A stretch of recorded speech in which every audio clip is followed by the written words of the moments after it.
thanks for tuning in once again. Today we're gonna do something a little bit different to the usual. I think those of you that have followed my kind of writing journey thus far anyway, it's progressing, it's doing reasonably okay, and I'm sure that I'll give an update at some point.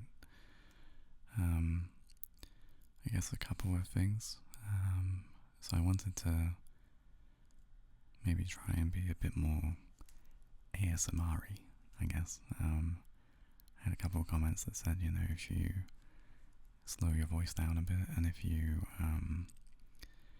change the tone to be a bit more whispery, that would make it more like traditional ASMR, which I agree with. So we're experimenting with some new audio settings and seeing how well that goes. So I, as a kid, used to play Pokemon like a lot. It was kind of the sort of game that I would pump like hours a day into playing, and I kind of got to like 11, 12 years old and just naturally lost interest in it. Didn't really want to play it anymore because I had just kind of grown out of it. But in the last year or so, I had like a weird nostalgia kind of thing and was like, oh, it would be kind of nice to play them again and see if I still like them, and if I can still remember like how it all functions and what Pokemon there are and that kind of thing. And funnily enough, I actually, in a weird way, think I like it more as an adult than I did as a kid. I think as a kid it was like, particularly as a kid in the late 90s, early 2000s, we didn't really have the internet as it is today, and so it was easy to kind of get caught up in these kind of games because there wasn't really anything else in that kind of space. Whereas nowadays it's nice to play something like this as a kind of distraction from life. Whereas I think back then Pokemon was my life. So it's interesting to come back to this and look at them in a different kind of light and see them as quite complex in a strange way. The principle of it is pretty basic, right? You build a team, you win badges, and you have to catch the Pokemon. That's the general kind of gist of it. But I think discovering different ways to play the games and different kind of challenges as an adult has made it take a different kind of role. So this is a guide for Pokémon Ruby, which is, I think it might be my favorite Pokemon game. When I was younger, I used to own Pokemon Yellow, Pokemon Silver, and Pokemon Ruby. Oh, and Pokemon Fire Red. I think that was it. I don't think I had any of the others. But I also used to buy these kind of game guides, because as a kid I was adamant that without them I couldn't possibly do anything. And so I remember quite distinctly when I purchased Pokemon Ruby, it was such a departure from Pokemon Silver, which was a Game Boy Color game. And I just remember being very adamant to my parents that I must get this because otherwise I will not know what I'm doing. I don't think they understood, and in hindsight, I don't think I understand, because you don't really need these. But the fun thing is that they're a nice, nostalgic kind of trip in time, where you can kind of flip through and, kind of be reminded of different things.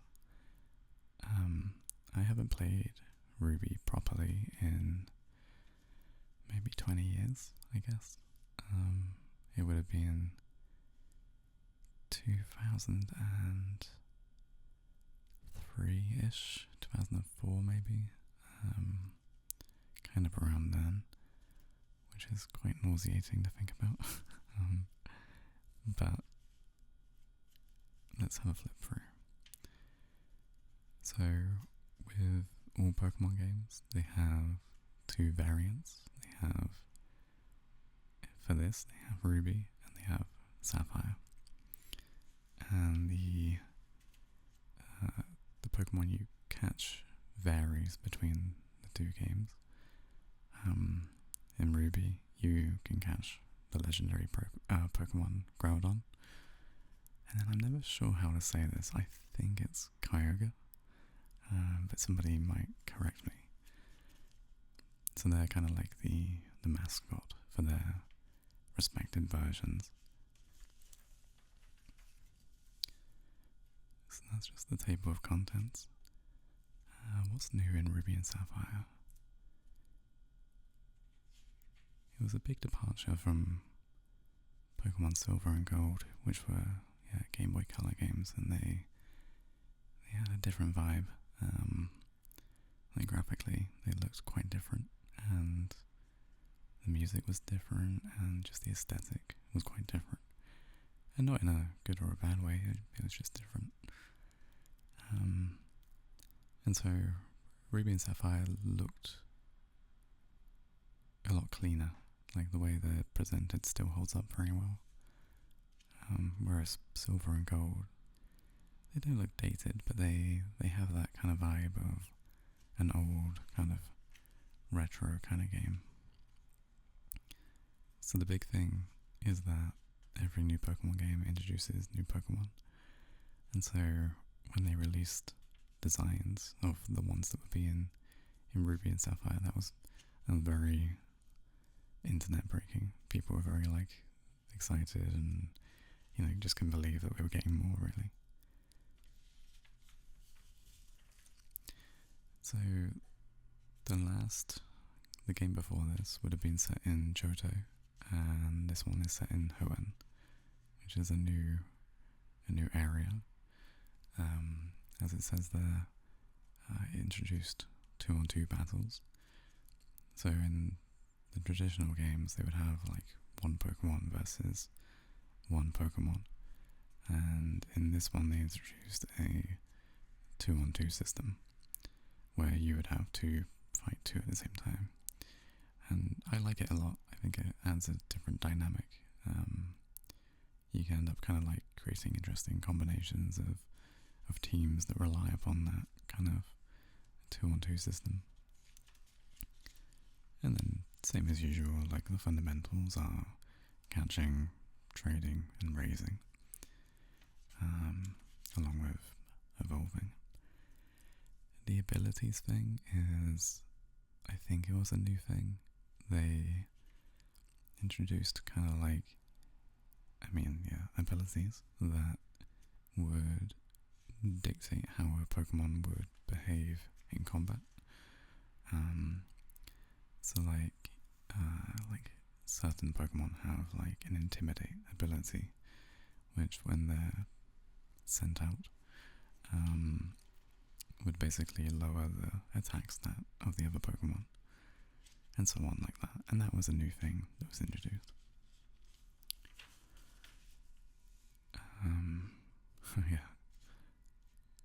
So they had a contest functionality as well, where you could enter your Pokemon into a contest to basically win ribbons, I think, and that would give you items and that kind of thing. And then you had a secret base. That was pretty cool, actually. I remember spending a lot of time trying to trying to decorate a base that felt like very much like my own kind of man cave kind of thing. Okay, so let's take a little look through the walkthrough. Little Root Town. I always find these towns very funny because it is a town, but it's also 3 buildings. So Little Root Town is where you begin. That's where your character. I think if I. So they were the first games that had gender. You could pick either a boy or a girl, and I think your rival is the one that you don't pick. So if you pick the boy, then May is your rival. If you pick the girl, then I think it's called Jaden is your rival. But you can customize their names as well, I believe. And this is kind of where it all begins. You are given a Pokemon, you are given a Pokedex, and you kind of start your journey, and you head off into Route 101. And I always really liked the design of Ruby and Sapphire. Like, it's got a very just a very vibrant and living look about it, like the way the grass looks and the way the trees look, and the characters are all very vibrant and very, like, you know, colourful looking. Oh yeah, running shoes. So in the previous games you walked everywhere, like that was the way you traversed the world. But in this one they introduced a running mechanism where you hold the B button and you could kind of get around a bit easier. So what's available on this route? A Zigzagoon, Poochyena, Tailo, and Wurmple. And really, no matter which kind of Pokemon game you play, like, they always have similar kind of starters and Pokemon that are available. They just tend to kind of remix them every time. Petalburg City. Your first kind of city that you go to, and it has a gym. Who does the gym focus on? Oh, it's your father's gym. I do remember that. I think he has normal type Pokemon. Does it say? No, it doesn't. I think the water was a big theme as well in Ruby and Sapphire. There's a lot of it, and they introduced a diving mechanic where you could, like, quite literally go underwater in certain areas, and that would open new areas up. It was quite a big deal at the time because up until then, like, I guess the only dimensions were the land that you were on and caves. Like, those were the only two kind of worlds, so to speak. And so diving kind of gave the opportunity to, you know, visit something that hadn't been seen before. Particularly when you go under the water, there's just a lot more down there than you might expect, really. Petalburg Woods, full of Wurmple and Nincada.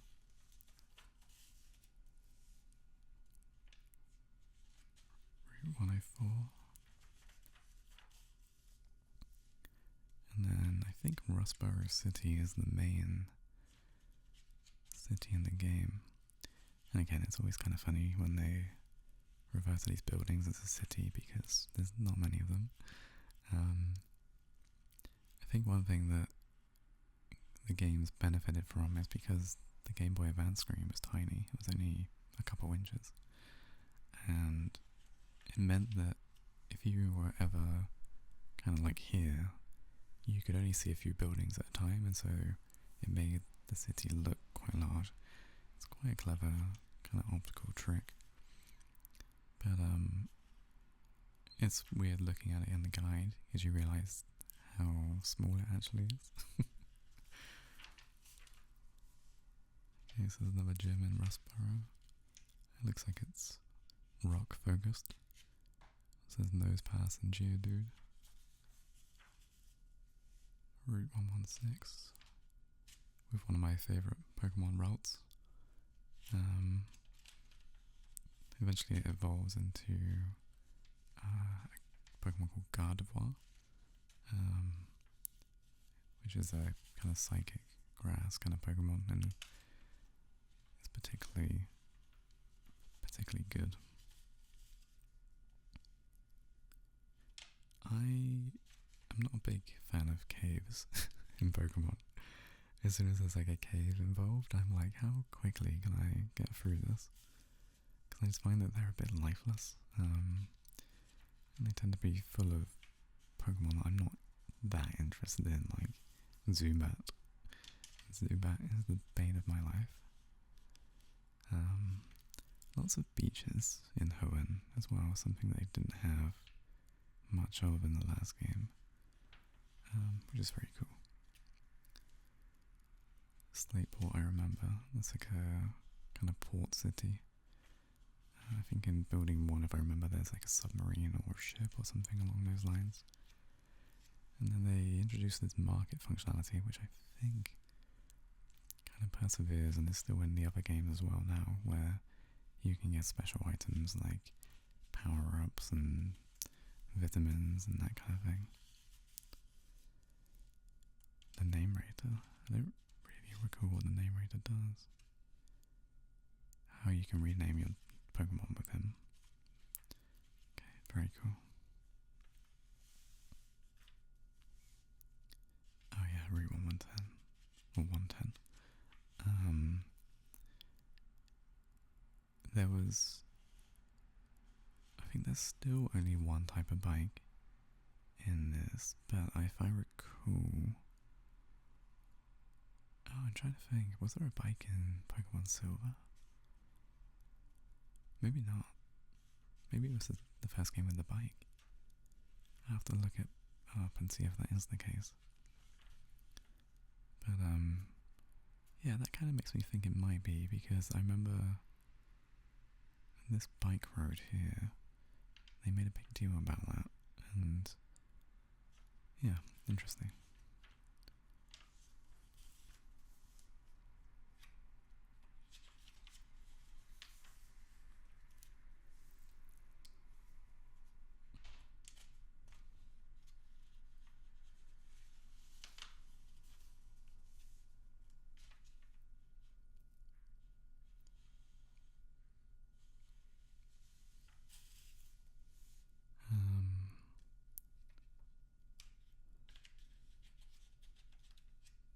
Another double team battle there. Fiery Path, I don't remember that. There's so many things I don't remember. It's funny because I can remember the first part of the game very, very well. But not really anything beyond, which is funny. It kind of makes me want to play it properly again, because it'll be some pretty good nostalgia to kind of go through and look at it and kind of be reminded of, you know, a lot of things. I do remember liking Meteor Falls. It was a bit of a different aesthetic on typical kind of caves, because the caves are normally like brown and boring and not that interesting. But Meteor Falls is pretty kind of interesting and cool.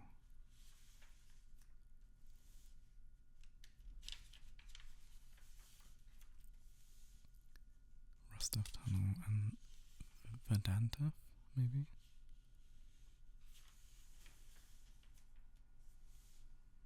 That's funny, I don't remember that town at all. I mean, I appreciate, again, it's only like 4 or 5 buildings, but yeah, I don't recognise it. Mount Chimney I remember, because I quite liked the name. It is interesting though to look through and realise like how much of a change it was to the previous generation of games. Like it really was, you know, night and day kind of thing. Lava Ridge, I remember there was a spa in that top corner. Petalburg Gym. final gym. I think you have to face your dad as the last one.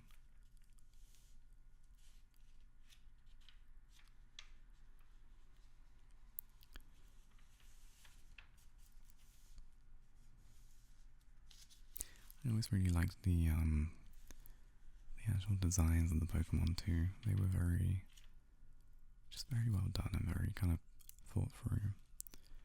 Nowadays I tend to find they're a bit too silly looking. Like there's one based upon an ice cream, which I always think is very funny. But yeah. Fortree City. Oh, that's the one with tree houses. That's the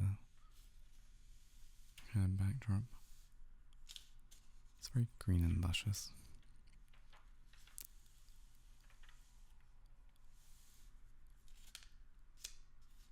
The Long Way South. Yeah, I remember that. They introduced tall grass, which in principle was no different to regular grass even. It was just an aesthetic change, but pretty cool.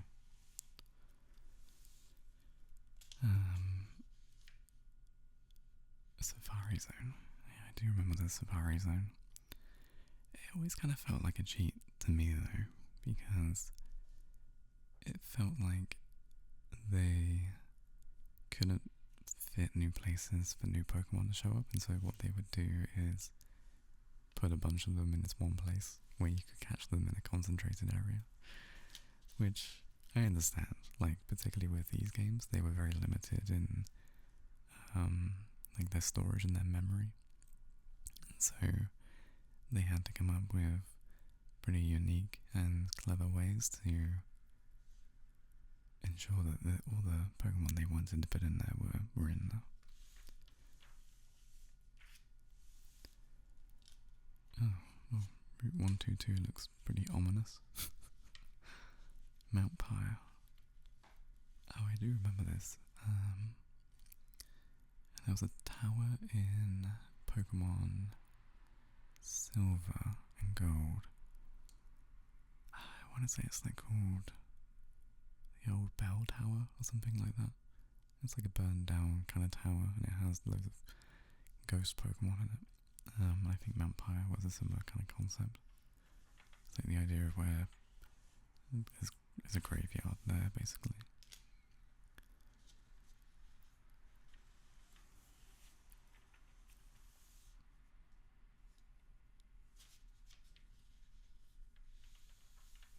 I actually think the guide itself is very well designed. It looks very colourful.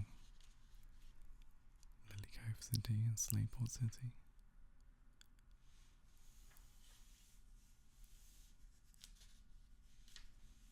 I think we might be coming towards the end here. I have a feeling that the last portion is... oh no, actually, maybe not. I thought the last portion might be a Pokédex. That's the enemy team base. So in Pokemon games, there's typically like an enemy team that you find kind of gets in the way throughout your journey. They're never that interesting. They don't really have interesting kind of concepts. They're just very kind of like, yeah, they're designed just to make sure you don't just cruise through the game really. It just kind of adds a bit of a twist and a turn to things.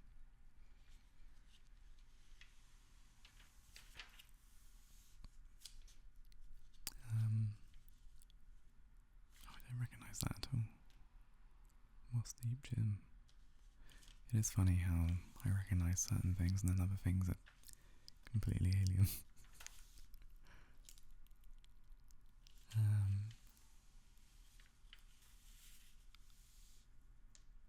Part of me is kind of glancing at this and avoiding looking at it too deeply because I kind of want to play it again, and you know, I don't want to spoil the surprise of, oh yeah, I remember that, because I imagine that as I play the game, there'll be certain things where I, you know, remember more closely, and as I actually play it, and the muscle memory returns, and the imagery returns, and the sound returns, and I might be more inclined to think, oh yeah, I do remember this actually.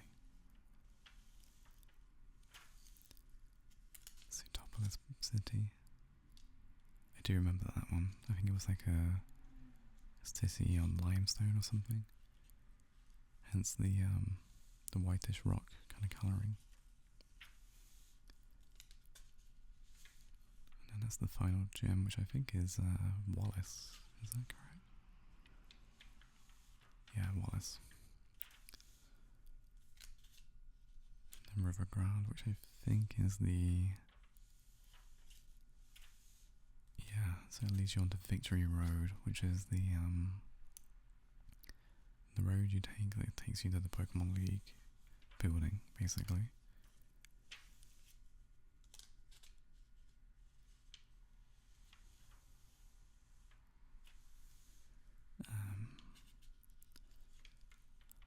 It's the League Champion.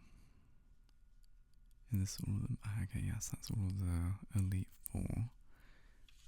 So the Elite Four are like gym leaders themselves, and you have to beat them sequentially. And the idea is that as you beat one, you face the next one, and so on and so forth. So you have to come pretty well prepared to make sure that you can beat them all, really. That's the only way to kind of win, is to beat all four of them, and then the champion. So Steven is the champion in this one. I don't really remember too much about him, but what was the Pokemon that he has? Skamori, Aggron, Credilli, Claydol, Metagross, and Amaldo. So yeah, kind of tricky, if I recall. I have a feeling that his I think his Metagross was the most annoying one. Okay, so optional areas, kind of like side quests and that kind of thing. The desert. New Morville.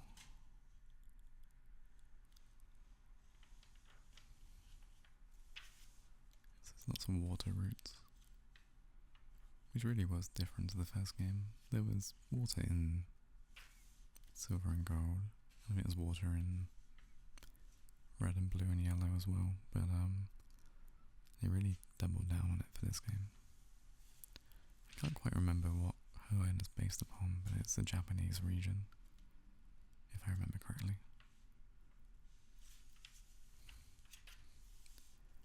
Shoal Cave.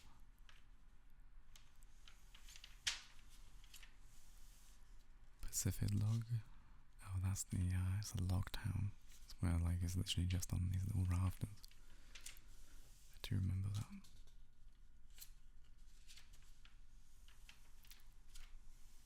Right, here we go. So there's other legendary Pokemon. That's Rayquaza at the top of the pillar.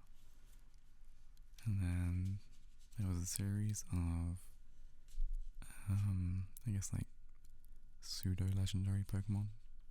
I think they were Regirock, Regice, and Registeel. Yeah.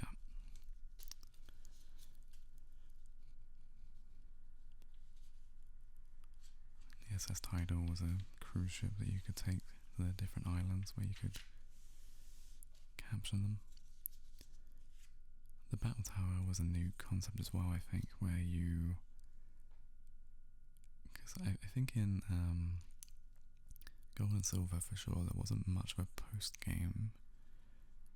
Actually, no, that's not true, because that was the entire Kanto region. But in Red and Blue, there wasn't really much of a post-game. Like, once you kind of beat the league and you capture the Pokemon, that's kind of it. Whereas the idea of the Battle Tower was that you could effectively just kind of like play endlessly against a randomized variety of Pokemon trainers. I think that's, yeah, just a list of all the Pokemon. Gloom, I do like Gloom. Which out of context sounds really funny. I do like Gloom.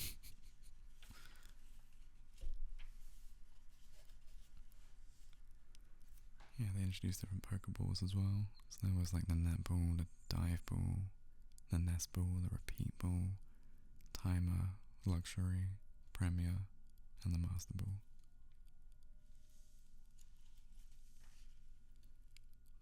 And that's the combat chart of type effectiveness.